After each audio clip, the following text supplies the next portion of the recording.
Welcome back to Swoley Cannoli, where we're all about playing games and getting gains. On today's episode of Joystick Judgment, we're talking about Spyro 3 Year of the Dragon, developed by Insomniac Games, released in the year 2000. This game is very special to me because it's the first video game I ever played back on the PS1 that kickstarted the addiction you see today. I'm going to do my best to not let nostalgia cloud my judgment here, and we're going to rate this game on a scale of 1 through 10 based on the music, story, visuals, gameplay, and length, where each area can score a maximum of 2 points. So let's jump right into it with the music first. Now, I want you to close your eyes, take a listen, and tell me what you see.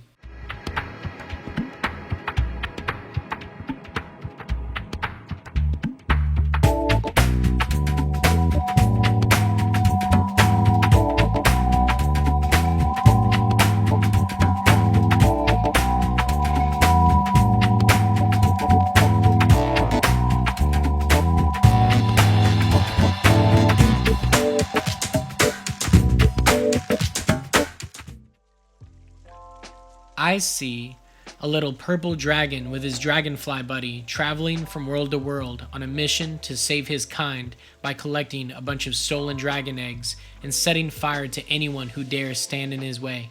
And that's pretty much what you get in Spyro Year of the Dragon. The music for this game went crazy. Stuart Copeland from the band The Police did the score and he was cooking. Spyro 3 has such a recognizable soundtrack and each world that you visit has its own vibe. And the sound design is great too. The smashing of the vases when you charge into them, the sound of the whimsical jumping sheep right before you murder them to regain your health, the noise that Sparks makes every time he grabs nearby gems, and the defeated grunts of the enemies when you kill them. I could go on forever. The voice acting was fantastic as well and made the characters very memorable, especially Sparks. And I didn't learn until I was much older that Spyro is voiced by the legendary Tom Kenny, but you might know him better as SpongeBob SquarePants. I give this section a 2 out of 2. On to the story. Now, the story here was decent. Just a little tale about a dragon saving dragon eggs from a dragon egg thief. A witch invades the land of dragons while everyone's asleep and steals all the dragon eggs for an evil sorceress. The sorceress needed the eggs because dragons are the source of all magic, and since there hasn't been any dragons in the Forgotten Realms for a while, the magic of those worlds were fading. Without magic, the sorceress would die, but she also wanted to harvest the extra magic from all these eggs for a spell to give herself immortality. I thought the characters were very charming, and I loved the humor in this game. I give this section a 1 out of 2. On to the visuals. Now, for when this game came out, these visuals were stunning.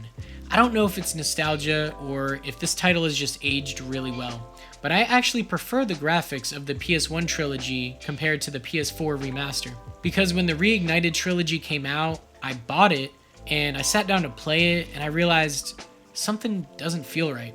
I missed the original aesthetic. The warped, low-poly graphics as a result of the limitations of the PlayStation 1 have a certain appeal to it. But I do appreciate this series getting a graphical uplift to appeal to a modern audience. I give this section a 2 out of 2. On to the gameplay. Playing this game always felt so satisfying. The gliding, the gem collecting, the dragon egg hunting, the combat, the time trials, the underwater swimming, the skate park high scores you tried to beat. I have no negatives to speak of. Your goal here is to collect all the dragon eggs.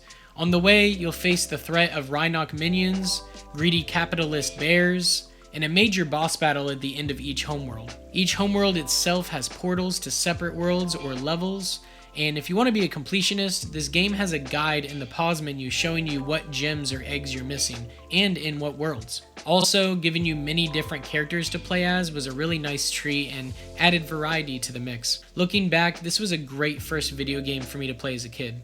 I give this section a 2 out of 2. On to the length.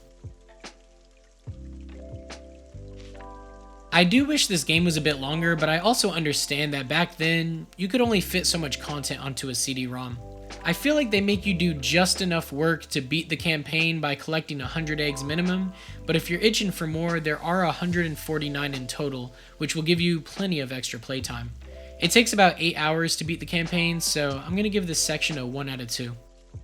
3 games I would say are similar to Spyro 3 would be Gex 3, Ratchet and Clank, and Jak and Daxter, as well as the other 2 games in the original trilogy. And although it's not technically a full game release, you should also check out Zera Myths Awaken on itch.io. It's a little passion project where the creator tried matching those PS1 Spyro aesthetics to a T.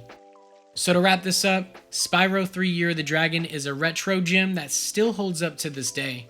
If you like collectathons with slapstick humor and want to live out your power fantasy of being a small, fire-breathing dragon, this is the game you do not want to miss out on.